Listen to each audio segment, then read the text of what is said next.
ಬಾಲಕನ ಮೇಲೆ ಬೀದಿ ನಾಯಿಗಳ ಡೆಡ್ಲಿ ಅಟ್ಯಾಕ್, ಕಿಮ್ಸ್ ಆಸ್ಪತ್ರೆಗೆ ದಾಖಲು.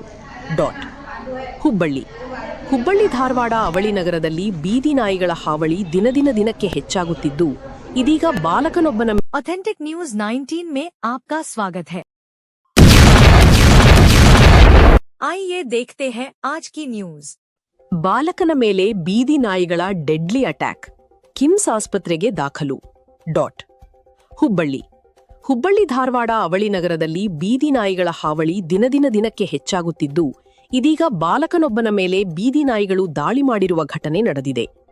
ಹಳೆ ಹುಬ್ಬಳ್ಳಿಯ ವಾರ್ಡ್ ನಂಬರ್ 77ರ ಅಲ್ತಾಫ್ ಪ್ಲಾಟ್ನಲ್ಲಿ ಈ ಘಟನೆ ನಡೆದಿದ್ದು, ಅಜಾನ್ ಮೊಹಮ್ಮದ್ ಅಲಿ ಹುರಳಕಿಪ್ಪಿ ಎಂಬ ಬಾಲಕನ ಮೇಲೆ ಬೀದಿ ನಾಯಿಗಳು ಏಕಾಏಕಿ ದಾಳಿ ನಡೆಸಿವೆ. ಬೀದಿ ನಾಯಿಗಳ ದಾಳಿಯಲ್ಲಿ ಬಾಲಕನ ಮುಖ ಹಾಗೂ ದೇಹದ ವಿವಿಧ ಭಾಗಗಳಿಗೆ ಗಾಯಗಳಾಗಿದ್ದು, ತಕ್ಷಣವೇ ಬಾಲಕನನ್ನು ಹುಬ್ಬಳ್ಳಿಯ ಕಿಮ್ಸ್ ಆಸ್ಪತ್ರೆಗೆ ದಾಖಲಿಸಿ ಚಿಕಿತ್ಸೆ ನೀಡಲಾಗುತ್ತಿದೆ.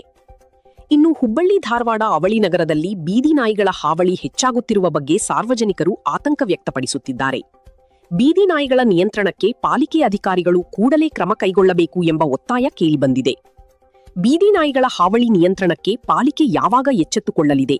ಇನ್ನಷ್ಟು ಅನಾಹುತಗಳು ಸಂಭವಿಸಿದ ಬಳಿಕ ಕ್ರಮ ಕೈಗೊಳ್ಳಲಿದೆ ಎಂಬುದು ಸಾರ್ವಜನಿಕರ ಪ್ರಶ್ನೆಯಾಗಿದೆ.